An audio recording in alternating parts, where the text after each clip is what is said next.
প্রধানমন্ত্রী তারেক রহমান, ওনারও একটা মেয়ে আছে। তাহলে ওনার, আমি মিডিয়া আছে এখন আমার সামনে, আমি এই মিডিয়ার মাধ্যমে হোক, যেই মাধ্যমে হোক, প্রধানমন্ত্রী বরাবর মেসেজ পাঠাতে চাই, আপনারও কিন্তু মেয়ে আছে। আপনিও বুঝেন একজন বাবার কতটা কষ্ট, একজন মেয়ের প্রতি তার বাবার কতটুকু দায়িত্ব, কতটুকু ব্যথা। সেই অনুপাতে হলো আপনার নিজের মেয়ে মনে করে, নিজের আত্মীয় মনে করে, নিজের রক্ত মনে করে এই দর্শকদের বিচারগুলো আপনি করবেন। এমনও এমনও কাহিনী আমি দেখেছি, আমার বন্ধুরা ঈদে কাবে বসে প্রেম করার জন্য বাসায় কথা বলতে পারে না, বাসায় বাবা মার সাথে কথা বলতে পারে না, মসজিদে বসে বসে সারা রাত ধরে কথা চালাই, তো ঈদে কাব হইলো হবে? মানে এতটা চালাক আমাদের বাংলাদেশের মানুষ, বাবা বাবা বলতে দেন, আমি ঈদে কাবে বসে কথা বলছি। তাহলে এগুলো কি সহ্য না করে পারা যায়?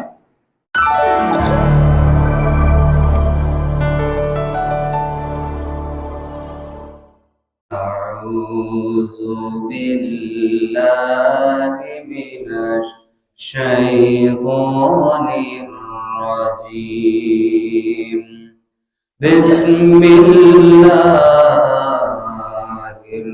রাহমানির রাহিম। ইন্নাল্লাহা ওয়া মালাইকাতাহু ইউসাল্লুনা আলান নাবী ইয়া আইয়ুহাল্লাযীনা আমানু সাল্লু আলাইহি ওয়া সাল্লিমু তাসলিমা। আল্লাহুম্মা সাল্লি আলা মাওলানা মুহাম্মদ ওয়া আলা আলি সাইয়্যিদিনা মাওলানা মুহাম্মদ। হেরা হতে হেলে দুলে নোরানি তনু ওকে আসে হায়, সারা দুনিয়ার হেরে বের পর্দা খুলে খুলে যায়। সে যে আমার কমলিওয়ালা, কমলিওয়ালা, সে যে আমার কমলিওয়ালা, কমলিওয়ালা। তার ভাবে বিভোর রানা পায়ের তলে, পর্বত জঙ্গম টলো বলো টলে। তার ভাবে বিভোর রানা পায়ের তলে, পর্বত জঙ্গম টলো বলো টলে। খুরমা খেজুর বাদাম জাফরানি ফুল, খুরমা খেজুর বাদাম জাফরানি ফুল, ঝরে ঝরে যায় সে যে আমার কমলিওয়ালা, কমলিওয়ালা। হেরা হতে হেলে দুলে নোরানি তনু ওকে আসে হায়, সারা দুনিয়ার হেরে বের পর্দা খুলে খুলে যায়। সে যে আমার কমলিওয়ালা, কমলিওয়ালা, সে যে আমার কমলিওয়ালা, কমলিওয়ালা। আলহামদুলিল্লাহ। লক্ষ্য করে শুকরিয়া আদায় করি সে মহান মালিকের দরবারে, যে মহান রব্বুল আলামিন রমজানের তৃতীয় জুমায় আসা বসার তৌফিক দান করেছেন। সকলে মন থেকে বলছি আলহামদুলিল্লাহ। লক্ষ্য করে দুরূদ ও সালাম পেশ করছি মহামানবতার কান্ডারে দো জাহানের বাদশাহ হুজুরে পাকের দরবারে, বলছি সাল্লাল্লাহু আলাইহি ওয়াসাল্লাম। একই সাথে রমজান মুবারক মাসে মাগফিরাত কামনা করছি সেই সব শহীদ ভাইদের যারা দ্বীন ইসলামকে কায়েম করতে যে জীবনটাকে বিলিয়ে দিয়েছেন।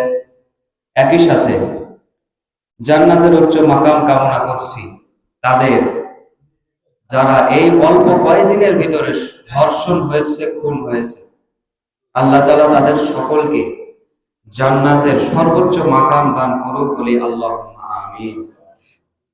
আপনারা জানেন সম্প্রতি বাংলাদেশের ভিতরে শিশু ধর্ষণ চলছে, প্রচুর পরিমাণে হচ্ছে।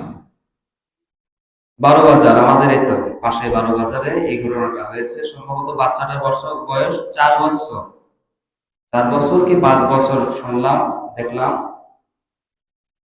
ছোট্ট বাচ্চা, ফুলের মতো শিশু, 4-5 জন মিলে তাকে ধর্ষণ করে গলা কেটে হত্যা করে পানিতে চুবিয়ে মেরে ফেলে দিয়েছে। ছেলে খেলার মতো, খেলনার মতো শুরু করে দিয়েছে। হ্যাঁ, সেটাই বলছি। এরপরে আরো অন্যান্য জায়গায় দেখলাম একই রকম কথা। 5 বছর, 7 বছর, 10 বছরের বাচ্চারা বাচ্চাদেরকে ধর্ষণ করে গলা কেটে মেরে ফেলে দিচ্ছে। ওইদিকে কোন জায়গায় যেন দেখলাম যে 7 বছর একটা শিশুকে ধর্ষণ করে গলা কেটে দিয়েছে। শিশুটা গলার নলি ধরে, মানে গলাটা কেটে দিয়েছে, বেঁচে ছিল, হাঁটতে হাঁটতে নিচে সবার সামনে এসেছে, তাকে চিকিৎসা করতে করতে সে মারা গিয়েছে। গলা তো কেটেই দিয়েছে, তার বাঁচবে না। দেখুন আপনাদের বিবেকে কি বলে? এইটুকুনি বাচ্চার সাথে যে এই কাজটা করছে, এরা কি মানুষ? আপনাদের মনে হয় এরা মানুষ? আমার কথা হলো যে ধর্ষণের একটা সিস্টেম তো থাকে। যদি প্রাপ্তবয়স্ক কোনো নারীকে ধর্ষণ করে, সেটাও তো বড় বড় অন্যায়। কিন্তু সেটা আমরা অন্যায় হলেও সেটা চোখে ধরানো যায় যে ওকে ধর্ষণ করেছে, মেয়েটা বেঁচে থাকার একটা সম্ভাবনা থাকে, কেননা তার ম্যাচুরিটি আছে। মেরে না ফেললে হয়তো বেঁচে থাকার সম্ভাবনা থাকে। এরপরে তাকে আইনের আওতায় আনা তো বাধ্যতামূলক, কেননা সে তো অপরাধ করেছে। কিন্তু শিশু এ কি দোষ করেছে? এটা আবার কেমন কথা, কেমন দেশ, কেমন আইন? শিশুটা কি, সে কি আপনার মানে কি ক্ষতি করেছে? শিশু কি বুঝে এসেছে যে আপনার কি ক্ষতি করবে? তার বাবা মা হয়তো আপনাকে কোনো একটা, বাবা মা আপনার শত্রু, তার বাবা মার কারণে মেয়েটাকে ধর্ষণ করে মেরে ফেলতে হবে? ছোট বাচ্চা, সে কি বোঝে? কি বোঝে সে?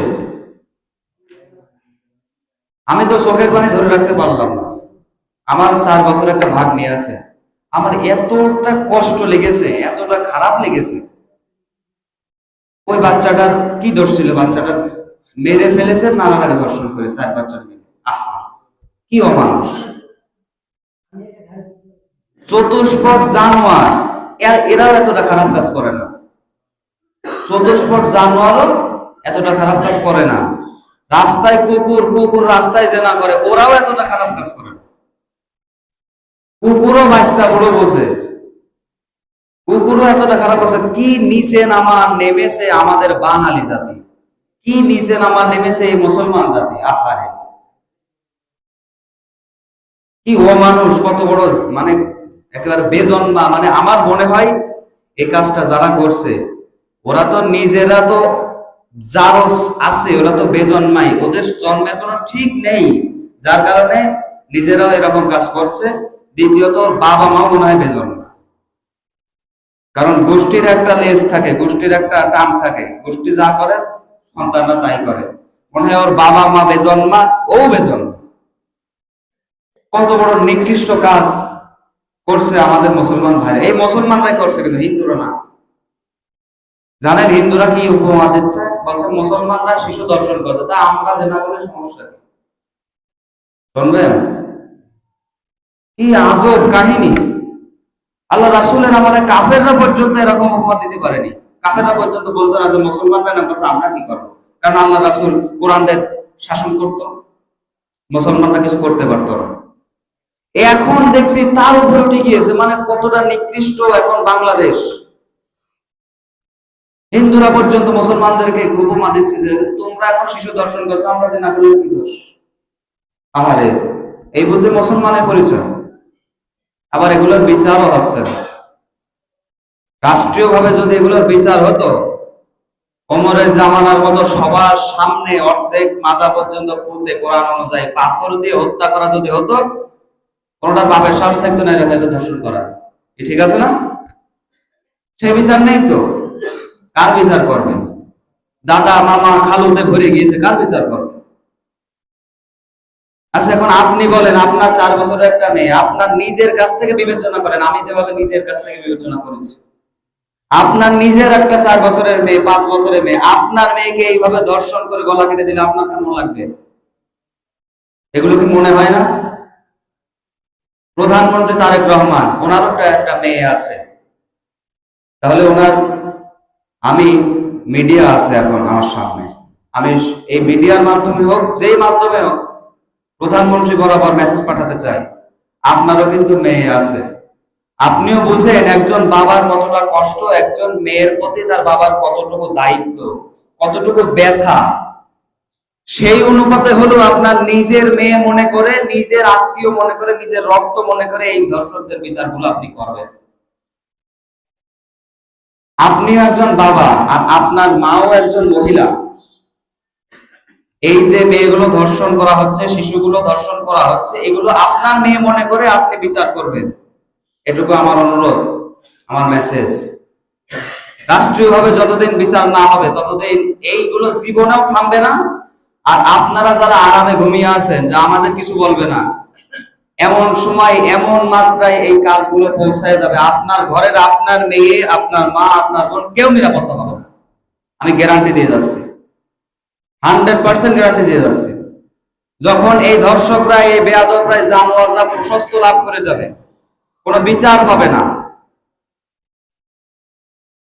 একটা জায়গায়, একটা ড্রেনে যদি মাঝখানে বাঁধ না দেওয়া হয় তাহলে ওই মাটি ভেঙে বড় হয়ে যায় না?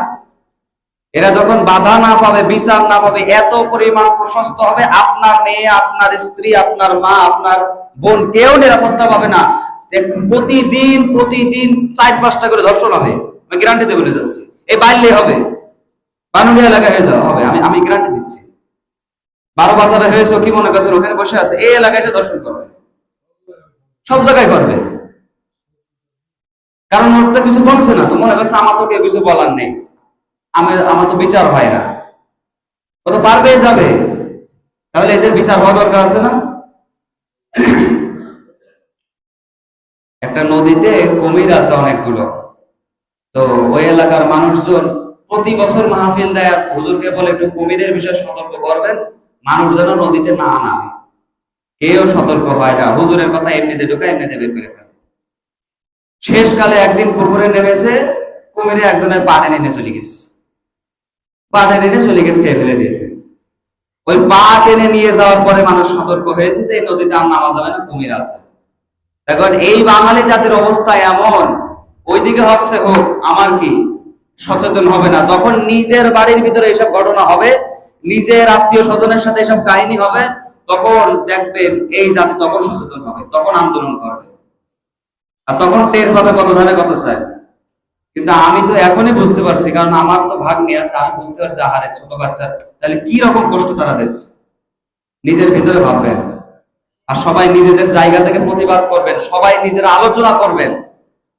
আপনাদের আলোচনা, আপনাদের নিজেদের স্থান থেকে প্রতিবাদে একসময় এদের বিরুদ্ধে বিচার করা হয়ে উঠবে ইনশাআল্লাহ। আর বাংলাদেশের মানুষ সচেতন না হলে এটা বিচার করবে? বিচার তো করবেই জনগণ, বড় বিচারক তো নিজেরা। যাই হোক, সম্মানিত মুসল্লিয়ান ইকরাম, আমার মূলত আলোচনা আজকের টপিকটা হলো শবে কদর নিয়ে। যেহেতু ইতিকাফ সামনে চলে আসছে, শবে কদর সামনে, কিন্তু সমসাময়িক বিষয় নিয়ে না বলে পারলাম না। আমি নিজেকে কন্ট্রোল করতে পারছি না এগুলো দেখে, সমসাময়িক বিষয় না বলে পারলাম না। যাই হোক, আসেন আলোচনায় ফিরে যাই। তো রমজান মাস আমরা পেয়েছি, অতিবাহিত করলাম 15টি রমজান, আর 16 নম্বর রমজান চলছে। তো আমরা এই রমজানে কি পেয়েছি, রমজানে কি পেলাম, এটা কিন্তু হিসাব আপনি করতে পারবেন না। মানে আপনার পাপ কতটুকু, পূর্ণ কতটুকু, এই আপনি হিসাব করতে পারবেন? পারবেন না। তো তো আপনার মূলত কথা হলো, রমজান আপনি পেয়েছেন, আপনাকে নিজেকে মাফ করিয়ে নিতে হবে। রমজান আপনি পেয়েছেন, শবে কদরের রাতকে, লাইলাতুল কদরের রাতকে অন্বেষণ করে গুনাহকে ক্ষমা করিয়ে নিতে হবে। আসুন এই বিষয়ে কিছু কথা আমরা শুনে আসি। আল্লাহ তাআলা রাব্বুল আলামিন লাইলাতুল কদরের বিষয়ে কোরআনুল কারীমে জানিয়ে দিলেন, ইন্না আনজালনাহু ফি লাইলাতিল কদর ওয়া মা আদরাকা মা লাইলাতুল কদর। আল্লাহ বললেন, ইন্না নিশ্চয় আনজালনাহু নাজিল করেছি। কি নাজিল করেছেন বলেন তো দেখি? হ্যাঁ, যে জবাব দিয়েছে সে অনেক বুদ্ধিমান। আমি নাজিল করেছি, আনজালনাহু কোরআনকে নাজিল করেছি, ইন্না আনজালনাহু ফি মধ্যে লাইলাতুল রাতে কদর, লাইলাতুল কদরের রাতে আমি কোরআন নাজিল করেছি। ওমা আদরাকা মা লাইলাতুল কদর। আল্লাহ প্রশ্ন করলেন, ও নবী তুমি কি লাইলাতুল কদর সম্পর্কে কি জানো?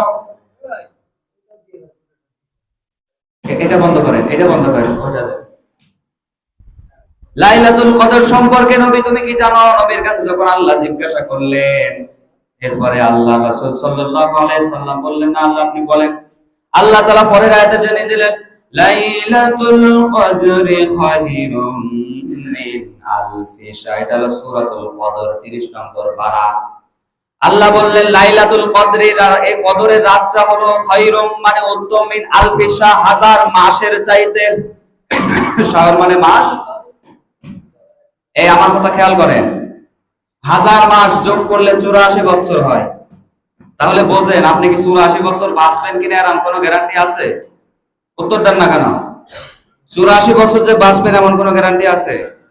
অথচ আল্লাহ বলে দিলেন এই যে লাইলাতুল কদরে একটি রাত, এই একটি রাতের ফজিলত হলো এমন, সারা বছর সারা 84 বছর ধরে যদি কেউ আমল করে, হাজার মাস ধরে যদি কেউ আমল করে, তার চাইতে ওই একটি রাতের সওয়াব বেশি উত্তম। সুবহানাল্লাহি ওয়া বিহামদিহি। এরপরে আল্লাহ বললেন লাইলাতুল কদর খায়রুম মিন আলফি শাহর তানাজ্জালুল মালাইকাতু ওয়ার রূহু ফিহা বিইজনি রাব্বিহিম মিন কুল্লি আমর। তানাজ্জালুল মালাইকাতা ফেরেশতাগণ, ওয়ার রূহু ফিহা জিবরাইল সহ নাজিল হয়, অবতীর্ণ হয় পৃথিবীতে,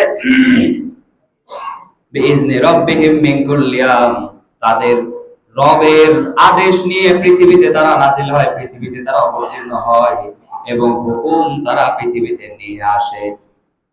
লাইলাতুল কদর খায়রুম মিন আলফি শাহর তানাজ্জালুল মালাইকাতু ওয়ার রূহু ফিহা বিইজনি রাব্বিহিম মিন কুল্লি আমর সালামুন হিয়া হাত্তা মাতলাইল ফাজর।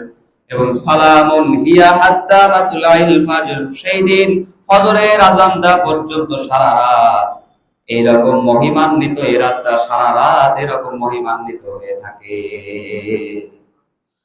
ফজরে আযান দেওয়া পর্যন্ত আল্লাহর কাছে এই রাতটা বিশাল আকারে গ্রহণযোগ্য। তার মানে কদরের রাতে আমাদেরকে যত বেশি ইবাদত করা যায়, আল্লাহর কাছে তত বেশি প্রিয় হওয়া যায়। কদরের রাতে আল্লাহর কাছে যত বেশি ইবাদত করা যায়, তত বেশি আল্লাহর কাছে আমাদের গুনাহ মাফ করে নেওয়া যায়। কদরের রাতে আল্লাহর কাছে যত বেশি মাফ চাওয়া যায়, আল্লাহ তাআলার কাছ থেকে কদরের রাতে তত বেশি মাফ করিয়ে নেওয়া যায়। এবার আল্লাহ রাসূল সাল্লাল্লাহু আলাইহি সাল্লাম কি করেছেন এই বিষয়ে? এই বিষয়ে قال عائشة رضي الله تعالى عنها قال হযরত আয়েশা রাদিয়াল্লাহু তাআলা আনহা বলেন, কানা রাসূলুল্লাহ সাল্লাল্লাহু আলাইহি ওয়াসাল্লাম ইযা দাখালা আল-আশরু আহয়া আল-লাইলা ওয়া আয়qadha আহলুহু ওয়া শাদ্দা আহলুহু ওয়া জাদ্দা ওয়া শাদ্দা আল-মিযহার। এটা হলো সহিহ বুখারী সহিহ মুসলিমের হাদিস। হযরত আয়েশা রাদিয়াল্লাহু তাআলা বর্ণনা করলেন, কানা রাসূলুল্লাহ সাল্লাল্লাহু আলাইহি ওয়াসাল্লাম ইযা দাখালা আল-আশরু, যখন দাখিল হয়ে যেত রমজানের শেষ 10 দিন, রমজানের নাজাতের শেষ 10 দিন যখন নাজিল হয়ে যেত, চলে আসতো, তখন প্রিয় নবী হযরত মুহাম্মদ সাল্লাল্লাহু আলাইহি ওয়াসাল্লাম সারা রাত জাগ্রত হতেন, সারা রাত ইবাদত করতেন। এখন আপনারা উত্তর দেন, আল্লাহ রাসূলের আগে পরে কোনো গুনাহ ছিল? ছিল বলেন? আল্লাহ রাসূলকে 3 বার বক্ষ বিদীর্ণ করে মানে বুক চিরে তাকে তার হাড়টাকে পরিষ্কার করা হয়েছে। এরপরও কি মনে হয় সে গুনাহগার ছিল? তারপরও তিনি এই রমজান মাসে 10 দিনে সারা রাত ধরে ইবাদত করতেন, সারা রাত ধরে। কেন করতেন? এরপরে আরো বললেন যে শুধু তিনি নিজে নয়, তার পরিবার পরিজন যারা ছিল সবাইকে আল্লাহ রাসূল ডেকে তুলতেন এবং এই কদরের রাতে তিনি ইবাদত করতে বলতেন। এবং অতি উৎসাহের সাথে ঈদের আনন্দের আমেজ নিয়ে তিনি কদর রাতে ইবাদত করতেন। আর আমরা শুধু ঘুমাতে ভালোবাসি। ও আমার প্রিয় মুসল্লিয়ান ইকরাম, ঘুমান তাতে সমস্যা নেই, কিন্তু কদরের এই লাস্টের 10টা দিন একটু বেশি বেশি করে তাহাজ্জুদ করবেন, ইবাদত করবেন, ক্ষমা করিয়ে দিবেন। এই বিষয়ে অনেক মতভেদ আছে। আমরা অনেকে মনে করি 27-এর রাতে কদরের রাত, অনেকে মনে করি না শুধু 27-এর রাতেই কদরের রাত। এই বিষয়ে অনেক মতভেদ আছে। সহিহ মুসলিম শরীফে আছে, যদি কেউ, আল্লাহ রাসূল বলছেন, যদি কেউ লাইলাতুল কদর পেতে চাও, কদরের রাত পেতে চাও, তাকদীরের রাত পেতে চাও, কপাল খোলার রাত পেতে চাও, ক্ষমা করার রাত পেতে চাও, তাহলে রমজান মাসের শেষ 10 রাত্রিতে তোমরা খোঁজ করো, অন্বেষণ করো। মানে নাজাতের রমজান মাসের 30টা দিনের লাস্টের যে 10টা দিন, যে 10টা রাত, এই রাতটা সারা রাত ধরে তোমরা ইবাদত করো এবং আল্লাহর কাছে মাফ চাও। সহিহ বুখারী মুসলিমের আরেকটা হাদিসে বর্ণনা রয়েছে, তোমরা যদি নিজেদেরকে ক্ষমা করিয়ে নিতে চাও, লাইলাতুল কদর খুঁজে পেতে চাও, তাহলে রমজানের শেষ 10 দিনে তো রাত্রি জাগরিত হবাই। যদি একান্ত অসুস্থ হয়ে পড়ো, তাহলে রমজানের শেষ 7 দিন বেশি করে অবহেলা করবা না। রমজানের প্রথমে পালাম শেষ 10 দিন, তারপর আল্লাহ রাসূল বলেন যদি অসুস্থ হয়ে পড়ো তাহলে শেষ 7 দিন। এটা হলো সহিহ বুখারী মুসলিমের মুত্তাফাকুন আলাইহি। যদি তাও তোমরা রমজানের শেষ 7 দিন অবহেলা করবা না, ইবাদত করে গুনাহ মাফ করিয়ে নিবা। আরেকটা হাদিস থেকে আমরা বর্ণনা পেয়েছি, এটাও সহিহ বুখারী মুসলিমের হাদিস। এখানে আল্লাহ রাসূল বলেন, লাইলাতুল কদর আমাকে দেখানো হয়েছে কিন্তু আমি ভুলে গেছি, আমাকে ভুলিয়েও দেওয়া হয়েছে। ও আমার উম্মতেরা, লাইলাতুল কদর যে কোনো একটা নির্দিষ্ট রাত, রমজানের শেষ 10 দিনের ভিতরে যে কোনো একটা নির্দিষ্ট রাত, আমি সেটা জানতাম, আমাকে সেটা জানানো হয়েছে, কিন্তু আমি সেটা ভুলে গেছি, আল্লাহ আমাকে ভুলিয়ে দিয়েছে। আল্লাহর কৌশল। কেননা আল্লাহর কাছে যে বান্দা যত চায়, আল্লাহর কাছে যে বান্দা যত নত হয়, আল্লাহ তত খুশি হয়।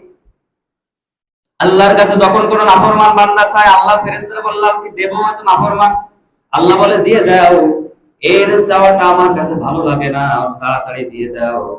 আর যখন কোন মুমিন বান্দা আল্লাহর কাছে দুটি হাত তুলে আজরে কান্নাকাটি করে চোখের পানি ফেলে আল্লাহর কাছে চায়, ফেরেশতারা বলে আল্লাহ মুমিন বান্দা চাচ্ছে দিব কিনা, আল্লাহ বলে না ফেরেশতা এখন দিও না, তাকিয়ে দেখো কি সুন্দর মলিন কণ্ঠে হৃদয় উজাড় করে চোখের পানি ছেড়ে দিয়ে আমার কাছে চায়।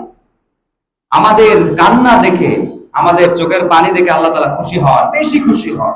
সুবহানাল্লাহ বলবেন না? এই জন্য মুমিনদেরকে একটু দেরি করে দেন। আল্লাহ আসছে, আল্লাহ তাআলা আমাদেরকে বলেছে তোমরা বেশি বেশি চাবা। এই জন্য আমাদেরকে আল্লাহ কিন্তু ইচ্ছা করলে কদরের রাত বলে দিতে পারতো যে অমুক রাত্রে, কিন্তু আল্লাহ গোপন রেখেছেন যে এই 10টা দিন আমার কাছে একটু কান্দো, আমার কাছে একটু চা। আমরা বান্দারা আল্লাহর কাছে যত বিনয়ী হব, আল্লাহ তাআলা তত খুশি হয়। এবার আল্লাহ রাসূলের পরে বললেন, আমাকে তো ভুলিয়ে দেওয়া হয়েছে, তোমরা যারা, আমি তো ভুলে গেছি, তোমরা যারা কদরের রাত খুঁজে পেতে চাও, রমজান মাসের শেষ 10 দিনের বেজোড় রাতগুলোকে অন্বেষণ করবে। এই যে বুখারী মুসলিমের হাদিসের ভিতরে আমরা তিনটা খবর পেয়েছি, 3টা মেসেজ পেয়েছি, 3 রকম মতভেদ পেয়েছি। প্রথমটা হলো সব পুরো 10 রাতই ইবাদত করতে হবে, দ্বিতীয়টাই পেয়েছি লাস্টের 7 দিন, তৃতীয়টাই পেয়েছি বেজোড় রাতগুলো। এখন প্রথম কথা হলো, আমরা তো মানুষ, আমরা তো ঈমানদার দাবি করি, সেক্ষেত্রে আমরা 7 দিন নয়, বেজোড় রাত নয়, আমরা চেষ্টা করব রমজানের শেষের 10 দিন প্রতিদিন রাতে তাহাজ্জুদ করে আল্লাহর কাছে কাঁদার জন্য। পারবেন না? চেষ্টা করবেন ইনশাআল্লাহ। না পারলে লাস্টের 7 দিন, না পারলে বেজোড় রাতগুলো। তো এখানে আরেকটি মতভেদ আছে, তিরমিজি শরীফ থেকে আসছে, যে আল্লাহ রাসূল সাহাবীদেরকে নিয়ে রমাদানের 23 তারাবিতে, মানে 23-এর রাতে কিয়ামুল লাইল, তাহাজ্জুদের সালাত আদায় করছেন জামাতে, অনেক লম্বা জামাতে আদায় করা শেষ করে তিনি সাহাবীদেরকে বললেন, তোমরা যে রাতটাকে খুঁজছো সেটা হয়তো সামনে, পাওনিয়া করো। বুঝেন কিন্তু লজিক আছে। 23-এর রাত্রে, এবার 23 চলে গেল, 24 চলে গেল, 25-এর রাতে আবার আল্লাহ রাসূল তাহাজ্জুদের সালাত আদায় করে বসে বললেন যে তোমরা যে রাতটাকে খুঁজছো সেটা হয়তো সামনে, সিকিউরিটি দেয়নি, সামনে হয়তো 25 চলে গেল, 26 চলে গেল, 27-এর রাত্রে আবার তিনি এমন লম্বা কিয়ামুল লাইল আদায় করলেন, ফজর পর্যন্ত, সাহরি পর্যন্ত তিনি কিয়ামুল লাইল আদায় করলেন সাহাবীদেরকে নিয়ে একত্র করে জামাত, এবং অত্যন্ত আন্তরিকতার সাথে সালাত শেষ করে তিনি সাহাবীদেরকে বললেন, এটা হলো আবু যর গিফারী রাদিয়াল্লাহু তাআলা আনহু বর্ণনা। আল্লাহ রাসূল বললেন, আল্লাহ রাসূল এরপরে এই 27-এর রাতে বলে আর বলেনি যে তোমরা যেটাকে খুঁজছো সেটা হয়তো সামনে। তার মানে এই হাদিসের মূলত এই হাদিসের দলিলকে ভিত্তি করে বলা যায় যে হয়তো 27-এর রাত্রে শবে কদর হতে পারে, শিওর না।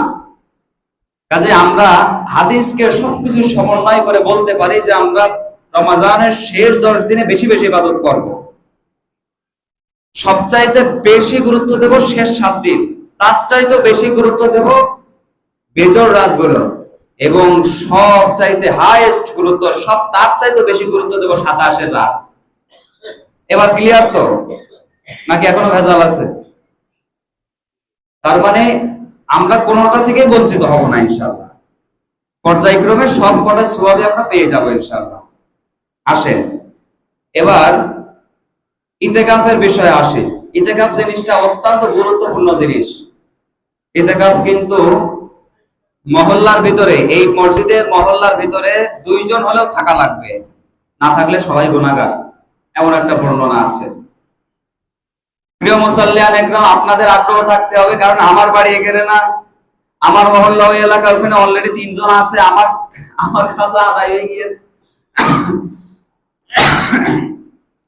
আমার মহল্লায় যদি কেউ আজকে ইতিকাফে না থাকতো তাহলে আমার গুনাহ হতো, আমি গুনার ভাগীদার হতাম।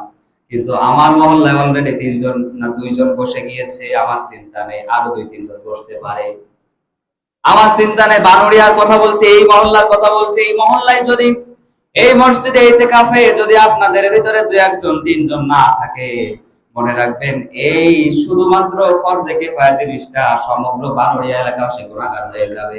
ইতিকাফ এমন জিনিস, জানাজার নামাজ যেমন ইতিকাফ তেমন। ইতিকাফের বিষয়ে আল্লাহ রাসূল হযরত আয়েশা রাদিয়াল্লাহু তাআলা আনহা বর্ণনা করলেন।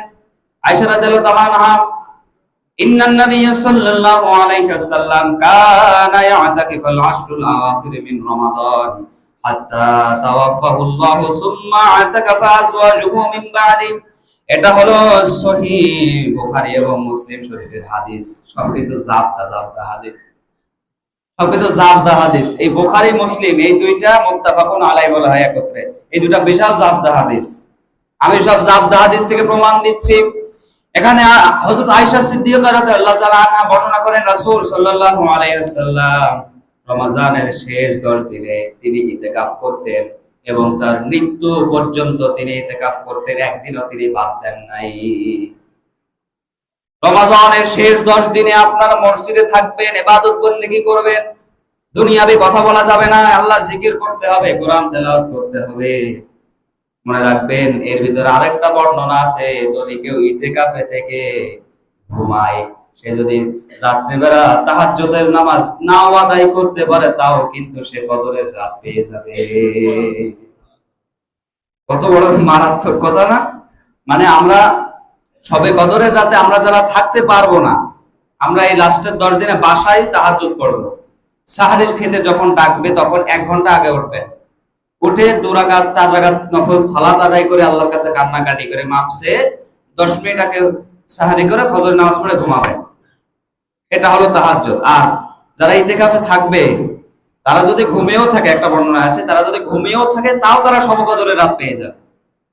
সুবহানাল্লাহ, তাদের ইবাদত করা লাগবে না, ফিরি ফিরি পেয়ে যাবে। এই জন্য ইতিকাফে থাকার জন্য আপনাদের আগ্রহী হওয়া দরকার। মুরব্বী বাবাজিরা যারা আছেন, চার দোকানে বসে বসে আড্ডা মারেন, টিভি দেখেন, হাত জোড় করে অনুরোধ করছি, রমজান মাসে আর আড্ডা মেরেন না, অন্ততপক্ষে মসজিদে 10টা দিন সময় দেন, দিয়ে নিজেদের গুনাহকে ক্ষমা করিয়ে নেন। আবার মনে রাখবেন ইতিকাফে বসে বসে আড্ডা মারলে হবে না। এমনও কাহিনী আমি দেখেছি, আমার বন্ধুরা ইতিকাফে বসে প্রেম করার জন্য বাসায় কথা বলতে পারে না, বাসায় বাবা মার সাথে কথা বলতে পারে না, মসজিদে বসে বসে সারা রাত ধরে কথা চালাইতে ওর ইতিকাফ হইলো হবে? মানে এতটা চালাক আমাদের বাংলাদেশের মানুষ, বাবা বাবা বলতে দেন, আমি ইতেকাবে বসে কথা বলছি। তাহলে এগুলো কি সহ্য না করে পারা যায়? প্রিয় মুসল্লিয়ান একরাম, মসজিদে থাকতে হবে, মসজিদের মান রক্ষা করা লাগবে, আবল তাবল কথা বলা যাবে না। মসজিদের ভিতরে দরকারি কথা ছাড়া বিন্দু মাত্র কোনো কথা বলা যাবে না ইতিকাফে থাকতে হলে। মসজিদের বাইরে ওই ইতিকাফে থাকতে হলে দরকারি ছাড়া কোনো কথা বলা যাবে না। এবং আল্লাহর জিকিরে, আল্লাহর ইবাদতে মশগুল থাকতে হবে। এর মাধ্যমে আপনি নিজেকে ক্ষমা করিয়ে নিতে পারেন। ইতিকাফ গেল, এবার আসুন ফিতরার দিকে। ইতিকাফে গেল, তাহলে কি থাকার মন মানসিকতা জাগছে? বিশেষ করে এই এলাকার মুরব্বী যারা আছেন, আপনাদেরকে অনুরোধ করছে, আপনারা তো বহুত আড্ডা দিয়েছেন, এই বয়সে আপনার ছেলেরা আপনার ভরণ পোষণ দিচ্ছে, আপনার ইনকাম করে খাওয়াচ্ছে, তাহলে আপনি কেন ফাও সময় নষ্ট করবেন? মসজিদে আসেন, 10টা দিন সময় দেন, আল্লাহর ইবাদতে মশগুল হন, নিজেকে ক্ষমা করে নিন। কারণ তোমার এক পা ধরে এক পা ধরে, কথা ঠিক আছে না? এখন মুরব্বী যারা আছে তাদের এক পা করে এক পা ধরে না, ফুস করে কখন না জানি মরে যায়। তাহলে গুনাহগুলো মাফ করে নিলে তা আল্লাহ না আমার লাভ। অনুরোধ করবো আপনারা বসে যাবেন ইতিকাফে এবং অত্যন্ত আন্তরিকতার সাথে ইবাদত বন্দেগী করবেন। এবার শুন ফিতরার ব্যাপারে। ফিতরার ব্যাপারে এবছর সম্ভবত শুনলাম 100 টাকা অথবা 110 টাকা করে ফিতরা নির্ধারণ করা হয়েছে, তাই তো? রাসূল সাল্লাল্লাহু আলাইহি সাল্লামের আমলে আটার অনুযায়ী ফিতরা ধরা হতো না। আল্লাহ রাসূল সাল্লাল্লাহু আলাইহি সাল্লামের আমলে আল্লাহ রাসূলের একটা বাণী আমি আপনাদের শোনাই। হযরত আবু বকর রাদিয়াল্লাহু তাআলা আনহুর মেয়ে আসমা রাদিয়াল্লাহু তাআলা আনহা থেকে বর্ণিত, কুন্না নুআদ্দি যাকাতাল ফিতর আলা আহদি রাসূলুল্লাহ সাল্লাল্লাহু আলাইহি সাল্লাম মুদ্দিনা মিন কমহ। রাসূল সাল্লাল্লাহু আলাইহি সাল্লাম বলেছেন যে যাকাতুল ফিতর আদায় করা হয় আমার যুগে যাকাতুল ফিতর আদায় করা হয় 2 মুদ্দ গম দিয়ে। এই 2 মুদ্দ সমান হলো 1 ছা। এখন এগুলো সব ওই ভাষার ওজন, আমাদের ওজন না, আমাদের ওজন তো কেজি বাটখারা এগুলো, তাই না? ওই 1 ছা পরিমাণ, অর্থাৎ হচ্ছে যে বিভিন্ন মতভেদ আছে, তবে ইমাম আজম আবু হানিফা রাহমাতুল্লাহি আলাইহি এর মত হলো 1 ছা পরিমাণ 3 কেজি 300 গ্রাম খেজুর, এইটার ওজন যা হয়। কথা কি বুঝতে পারছেন? খেজুর 3 কেজি 300 গ্রামের যা ওজন হয়, এটা হলো 1 ছা পরিমাণ। তো বাংলাদেশে খেজুরের পরিমাণটা করা হয় না, আটার বা ময়দার পরিমাণ করা হয়। সেই সেই ইখতিলাফ এখানে দেওয়া আছে। যদি আটার হিসাব করা হয় তাহলে 1 কেজি 650 গ্রাম যে আটার ওজন আসে, এই ময়দার ওজন আসে, বা আটা বা ময়দা, এর ওজনের যে দামটা আসবে সেই দাম অনুযায়ী আপনাকে ফিতরা দিতে হবে। সম্ভবত আমার হিসাবে মনে হয় সম্ভবত 95 টাকা করে আসছে 1 কেজি 650 গ্রাম আটা। তো সেখানে 100 টাকা ধরা হয়েছে, বা 110 টাকা। এখন আপনারা যদি 110 টাকা দেন, ক্ষতি কি আছে নাকি? ক্ষতি আছে? লাভ আছে না? আপনারা সবাই এই ফিতরাতুল যাকাত, ফিতরা কিন্তু এক ধরনের যাকাত, জানের যাকাত, মালের যাকাত না, এটা হলো নিজেদের রূহের যাকাত, জানের যাকাত, এটাকে দিতে হবে। সবাই রমজান যাওয়ার আগে ফিতরাটা আদায় করে দিবেন। কারণ ঈদুল ফিতরের নামাজের পরে যদি কেউ ফিতরা দেয়, সেটা ফিতরা হয় না, ওটা এমনি দান হয়ে যায়। আর ঈদুল ফিতরের নামাজে যাওয়ার আগ পর্যন্ত যারা এই ফিতরাটুকু দেবে, সেটা হলো যাকাত, সেটা হলো জানের যাকাত, ফিতরা। সুতরাং আপনাদের ফিতরার বিষয়ে মেসেজ দিয়ে দিলাম, কেউ গাফিলতি করবেন না, কেউ কখনো গড়িমসি করবেন এবং বাদ দেবেন না, তাহলে কিন্তু গুনাহ হবে। আর যাদের টাকা পয়সা আছে, অনুরোধ থাকবে, কৃপণতা করে কোনো লাভ হবে না। কারণ কৃপণতা করে এই দুনিয়া টিকতে পারলো, আখেরাতে টিকতে পারবেন না। যাদের টাকা পয়সা আছে, আপনারা 3 কেজি 300 গ্রাম খেজুর দেওয়ার চেষ্টা করবেন, এটা সবচাইতে উত্তম পন্থা। যেহেতু রাসূল সাল্লাল্লাহু আলাইহি সাল্লামের আমল থেকে চলে আসছে, সবচাইতে বেশি উত্তম পন্থা 3 কেজি 300 গ্রাম খেজুর প্রদান করা গরিবকে। ফিতরা দিতে হবে যাদের সামর্থ্য আছে। যারা ফিতরা পাবে তাদের দেওয়া লাগবে না, পাওয়ার যোগ্য যারা অসহায় গরিব। আর যাদের দিতে হবে, যারা দেবে তারা কিন্তু দিবেন, না দিলে করা হবে। এখন নিজেদেরকে নিচে নামাবেন না যে আমি গরিব মানুষ, আমি অসহায়, আমি তাই মানুষের কাছ থেকে খাই। এই বিষয় এইটা মনে করে নিজেদেরকে নিচে নামালে আপনি অপরাধী হবেন। নিজেকে উপরে তোলার চেষ্টা করেন যে না আমি পারবো, আমি দেবো, ইনশাআল্লাহ। পারা যাবে না? আলহামদুলিল্লাহ। আসলে বিষয়টা হচ্ছে যে আমার মঞ্চে কথা বলা অভ্যাস, অল্প টাইমের ভিতরে কথা কভার করাই বড় কষ্ট হয়ে যায়। 2 ঘন্টা 3 ঘন্টা কথা বলতে গেলে তখন কভার হয়, আধা ঘন্টায় তো কথা বলা কষ্ট হয়ে যায়। যাই হোক, তারপর অল্প টাইমের ভিতরে কিছুটা বিস্তারিত আমি আপনাদেরকে জানানোর চেষ্টা করেছি।